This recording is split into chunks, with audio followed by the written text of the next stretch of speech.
Hello students. Last class में हम लोगों ने एक्सरसाइज नंबर 1.2 डिस्कस की थी। तो आज हम लोग आगे की तरफ बढ़ेंगे और बात करेंगे मल्टीप्लिकेशन ऑफ इंटीजर्स की। ठीक है, इंटीजर्स में कैसे मल्टीप्लिकेशन होता है। सबसे पहले हम लोग बात करेंगे मल्टीप्लिकेशन ऑफ पॉजिटिव इंटीजर्स।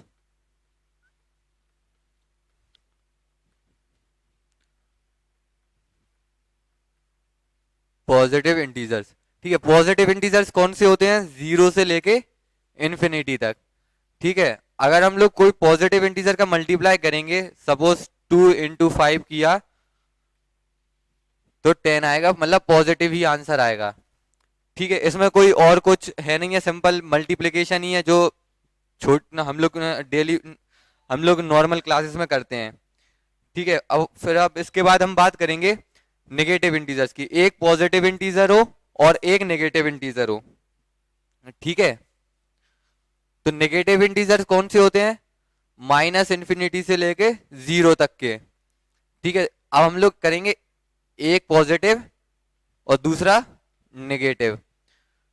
तो इसका जो आंसर आएगा a into b, A B, और ये जो नेगेटिव का साइन है ये नेगेटिव हो जाएगा। तो अगर हम कोई अब यहाँ पे एक एग्जांपल लेंगे, सपोज 2 into -3। ठीक है, ये पॉजिटिव ये नेगेटिव, इसका आंसर आएगा 2 into 3 6, और ये जो माइनस का साइन है तो माइनस का साइन, ये हमारा फाइनल आंसर होगा। ठीक है, अब बात करेंगे अगर दोनों नेगेटिव हो तो मल्टीप्लिकेशन ऑफ नेगेटिव इंटीजर्स।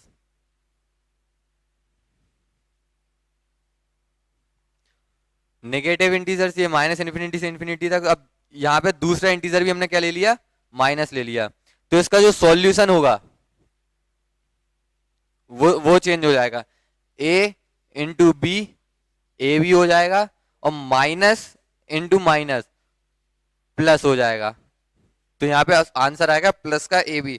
ठीक है, अब एक एग्जांपल हम लोग लेंगे, -2 into -3 is equal to 2 into 3 6, minus into minus plus, तो प्लस का 6 आंसर आएगा। ठीक है, और कुछ इसमें है नहीं, बस मल्टीप्लिकेशन इतना ही है।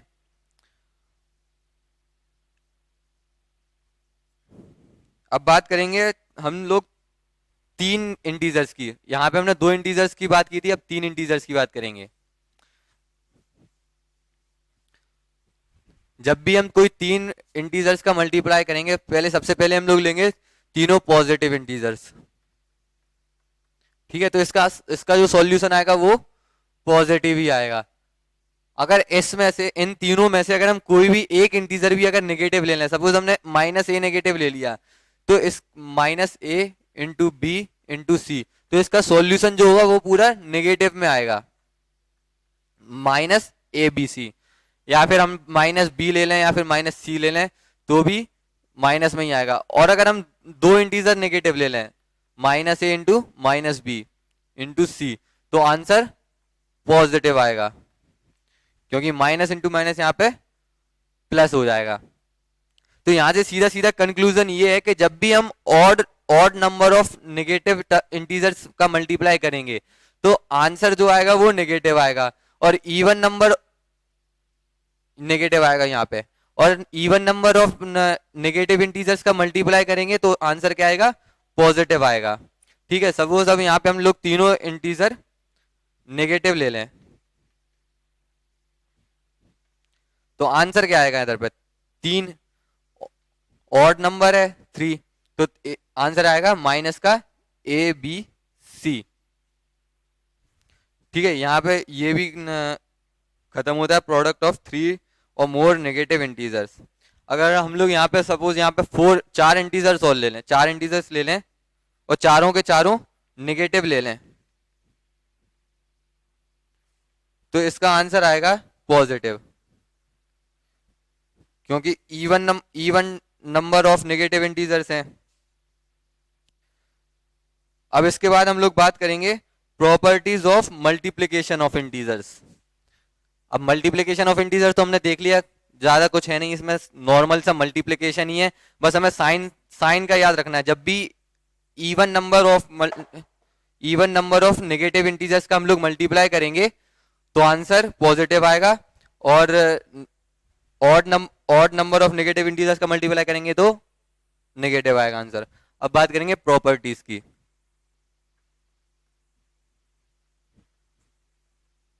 Properties of multiplication of integers. सबसे पहली प्रॉपर्टी जो है वो हम पढ़ेंगे क्लोजर प्रॉपर्टी।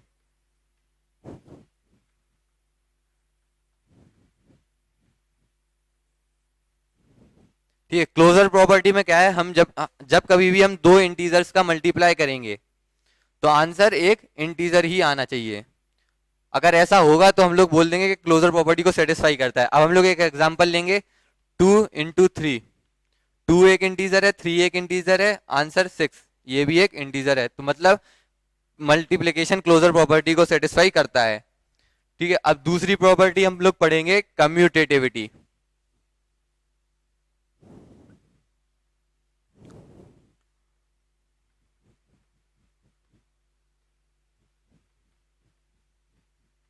कम्यूटेटिव प्रॉपर्टी में क्या होता है कि अगर हम लोग a इंटू बी करें या फिर b इंटू ए करें तो आंसर इक्वल आएगा। सपोज 2 × 3 करें या फिर 3 × 2 करें, आंसर 6 ही आएगा यहाँ पे। ठीक है, ये हमारी कम्यूटेटिव प्रॉपर्टी होती है।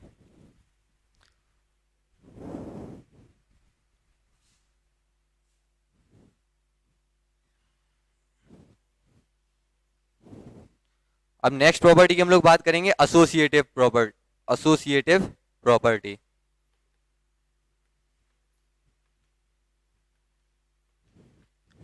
एसोसिएटिव प्रॉपर्टी में हमें तीन इंटीजर्स की जरूरत पड़ती है, a into B into C, a into B into C. ठीक है, जब कभी भी हम दो इंटीजर्स का पहले मल्टीप्लाई करके थर्ड में करें या फिर यहाँ पे दूसरे तीसरे का मल्टीप्लाई करके पहले में करें तो आंसर सेम ही आएगा। सपोज हमने यहाँ पे लिया 1 × 2 × 3, 1 × 2 × 3, पहले इन दोनों का मल्टीप्लाई किया, यहाँ पे इन दोनों का किया, 2 × 3, 1 × 6, 3 × 2 6, 6, आंसर 6। तो यहाँ पे हमें हमें दिख रहा है कि multiplication of integer associative property को भी सेटिस्फाई करता है।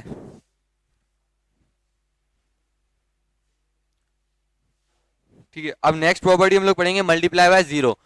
कोई भी इंटीजर हो, कोई भी नंबर हो, इंटीजर क्या कोई भी नंबर हो, इंटीजर ले लो या होल नंबर ले लो, नेचुरल नंबर, रेशनल नंबर, कुछ भी ले लो, अगर हम उसका मल्टीप्लाई अगर जीरो में करते हैं, a इंटू 0 अगर हम करते हैं तो आंसर आएगा 0। ये यूनिवर्सल ट्रूथ है, ये कभी चेंज नहीं होगा, a इंटू 0 हमेशा 0 ही रहेगा। ठीक है, कभी अब नेक्स्ट बात करते हैं हम लोग 1 की, कि कोई कभी जब कभी भी हम कोई भी नंबर को 1 से मल्टीप्लाई करेंगे तो वो नंबर एज इट इज आएगा, a into 1 is equal to a। यहां पे 1 जो है वो क्या है, multiplicative identity.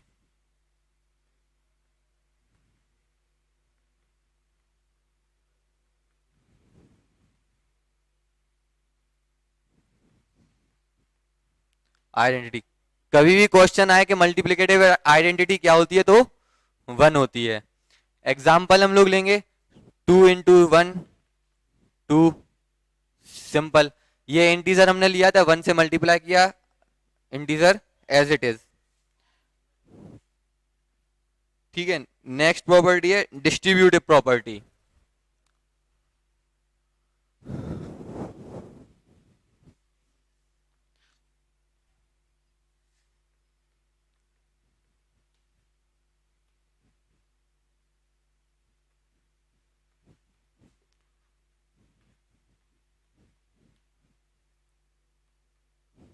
Distributive property, distribute मतलब सीधी सी बात है, कोई भी एक नंबर हो वो डिस्ट्रीब्यूट होना है। ठीक है, अब सपोज हमने यहाँ पे लिखा ए इंटू बी प्लस सी, ये ब्रैकेट में, तो इसका जो सॉल्यूशन होगा वो आएगा, पहले ए का मल्टी, जब हम इसको ए को ब्रैकेट के अंदर ले जाएंगे तो ए इंटू बी, फिर प्लस का साइन है तो प्लस ए इंटू सी, ये आंसर आया। ये एक ए जो है वो यहाँ पे दो दो पार्ट में डिस्ट्रीब्यूट हो गया, तो इसी को हम लोग बोलेंगे डिस्ट्रीब्यूटिव प्रॉपर्टी। एग्जाम्पल, 2 इंटू हम लोग करें 1 प्लस 3, और यहाँ पे आंसर जो है वो भी चेंज नहीं होगा। अगर हम यहाँ पे इसको सॉल्व करें और इसको सॉल्व करें तो आंसर सेम आएगा, 1 प्लस 3। यहाँ पे अब हम लोग इसको 2 को डिस्ट्रीब्यूट करेंगे इनमें, तो 2 इंटू 1 प्लस 2 इंटू 3। ठीक है, अब इसको फर्दर सॉल्व करेंगे तो 2 इंटू 4 हो जाएगा, 3 प्लस 1 4, 2 प्लस 6, 4 2 जा 8, 8। यहाँ पे मैंने बोला था आंसर भी चेंज नहीं होगा, तो सेम ये डिस्ट्रीब्यूटिव प्रॉपर्टी है। ठीक है,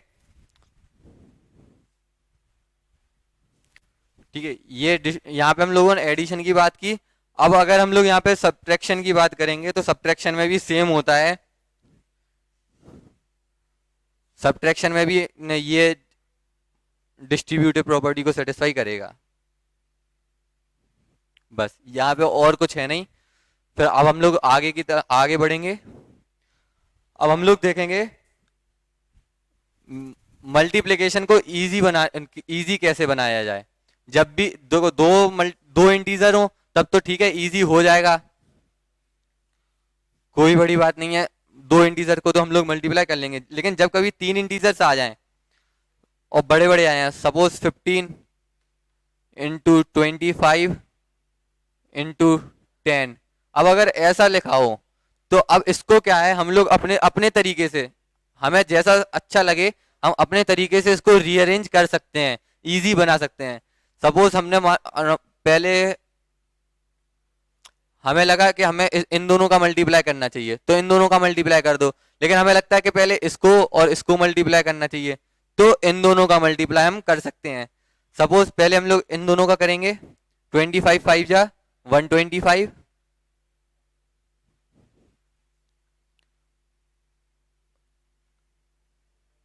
375 इंटू 10, 25 इंटू 15 कितना हुआ 375, इज इक्वल टू आंसर कितना आएगा 3750। ठीक है, अब अगर हम लोग पहले इसका और इसका मल्टीप्लाई कर दें या फिर इसका और इसका मल्टीप्लाई कर दें तो भी आंसर सेम आएगा। करके देखेंगे, 250 250 यहाँ पे 25 इंटू 10 250 इंटू 15, सेम वही प्रोसेस, 15 0 15 5 75 3750, आंसर सेम आएगा। ऐसे हम लोग मल्टीप्लिकेशन को इजी बना सकते हैं।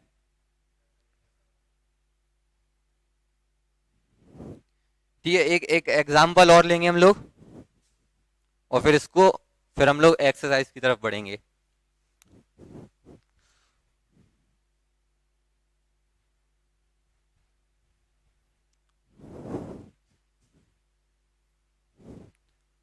-18 इंटू -10 मल्टीप्लाई 9।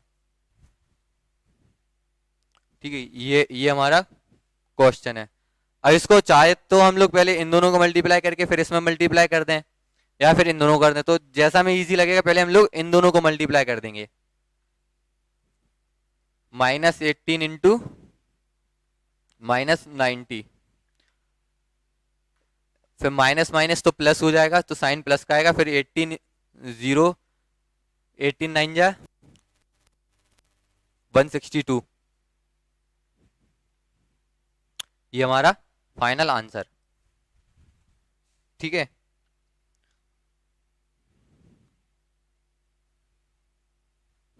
अब हम लोग आगे बढ़ेंगे एक्सरसाइज की तरफ। टाइम, ठीक है, अब हम लोग आगे बढ़ेंगे एक्सरसाइज की तरफ। Exercise number 1.3।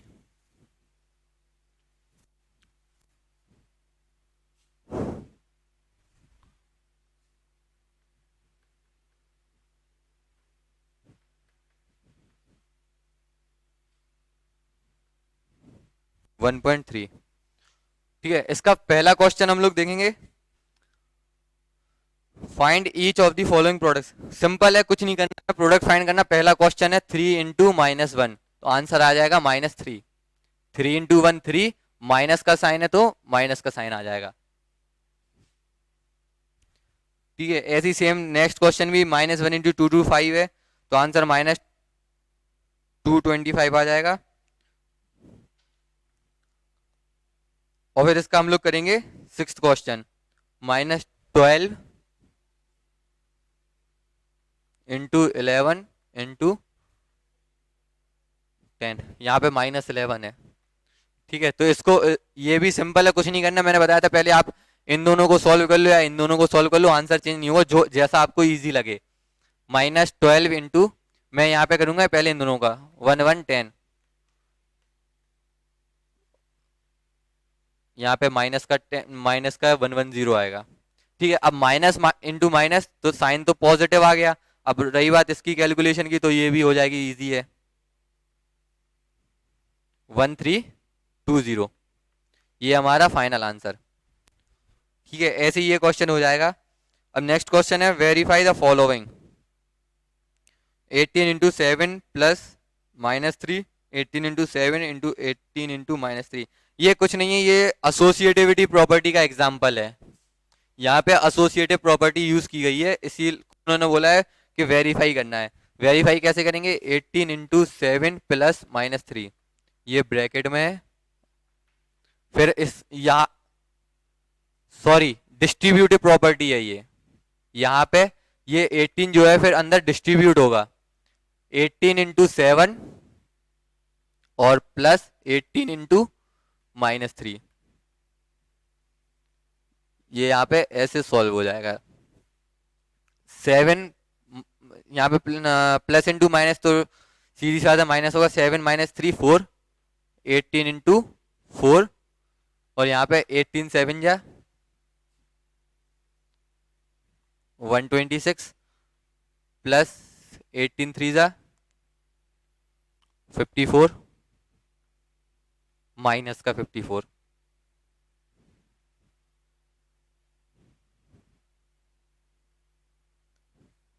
ठीक है, यहाँ पे 18 4 से कितना होगा, 72, यहाँ पे भी, यहाँ पे 126 -54 हो जाएगा, तो यहाँ पे भी आंसर आएगा 72। ठीक है, ये क्वेश्चन भी यहाँ से हो जाएगा। फिर नेक्स्ट भी डिस्ट्रीब्यूटिव प्रॉपर्टी का है। अब यहाँ पे थर्ड क्वेश्चन है, for any integer A what is -1 into A. अब इन्होंने बोला है कि कोई भी एक ए इंटीजर है, ए इंटीजर है, कुछ भी हो सकता है, यहाँ पे 220 200 कुछ भी हो सकता है। अब इसका मल्टीप्लाई इन्होंने -1 से किया, तो आंसर क्या आएगा। हमें पता है कि 1 मल्टीप्लिकेटिव आइडेंटिटी है, कोई भी नंबर का मल्टीप्लाई हम 1 में करेंगे तो नंबर एज इट इज आ जाएगा। लेकिन यहाँ पे ये माइनस का साइन है, तो माइनस, और ये पॉजिटिव है, तो माइनस इंटू प्लस माइनस, तो आंसर -a आएगा। Next question, determine integer whose product with -1 is. अब इन्होंने बोला है हमें a इंटू -1 हमने जब किया, तो यहाँ पे फर्स्ट क्वेश्चन क्या है, -22, तो ये आया। हमें बताना है कि हमें ऐसा a कौन सा नंबर है जिसमें -1 का मल्टीप्लाई किया तो ये -22 आ गया। सीधी सी बात है, इसको हम यहाँ से -22 को 22 में से -1 अलग कर देंगे, 22 इंटू -1। ऐसा हम लोग कर सकते हैं क्योंकि हमने अभी हमने पहले पढ़ा है कि a into -1 is equal to -a, तो यहाँ पे भी सेम है, a into -1 is equal to -a, तो यहाँ पे a की वैल्यू क्या आएगी, 22। ठीक है, नेक्स्ट क्वेश्चन है, starting from -1 into 5 write various products showing some pattern to show -1 into -1। ये भी सेम वही प्रॉपर्टी का है, ए इंटू -1 वाली। ठीक है, अब बस यहाँ पे इन्होंने बोला है कि -1 इंटू -1 1 हो जाएगा, सीधी सी बात है, हो ही जाएगा। अब -1 इंटू -1 हम लोग करेंगे तो इसका आंसर 1 इंटू 1 तो 1 ही होगा, और माइनस इंटू माइनस प्लस का 1। इसमें कोई बड़ी बात तो है नहीं। Find the product using properties. अब हमें यहाँ पे प्रॉपर्टीज यूज करके प्रोडक्ट फाइंड करना है। तो पहला क्वेश्चन क्या है, 26 इंटू -48 प्लस -48 इंटू -36। पहले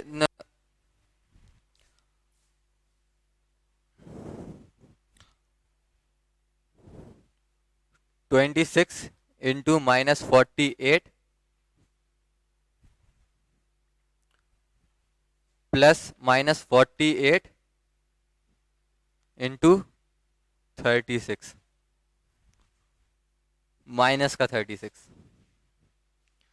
ठीक है, आप तो ट्राई करो एक बार, फिर मैं बताता हूं।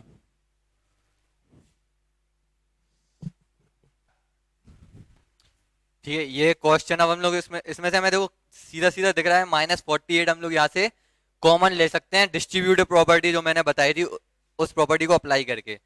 तो -48 हमने यहाँ से कॉमन लिया तो अंदर क्या बचेगा, 26 ये बचा, प्लस का साइन एज इट इज, -36। ये ये कुछ याद आ रहा है, डिस्ट्रीब्यूटिव प्रॉपर्टी जैसा हमने कुछ पढ़ा हुआ था, उसमें ऐसा ही हुआ था। तो -48, अब इसको हम आगे सॉल्व करेंगे तो 26 प्लस माइनस हो जाएगा, तो 26 माइनस 36 कितना होगा, माइनस का 10। यहाँ पे 48 into 10 480, minus into minus plus, तो हमारा फाइनल आंसर प्लस का 480। ठीक है, इस ये भी सारे क्वेश्चन ऐसे ही हैं, हो जाएंगे। सेकंड में सेकंड वाला क्वेश्चन एक बार और बता दे रहा है।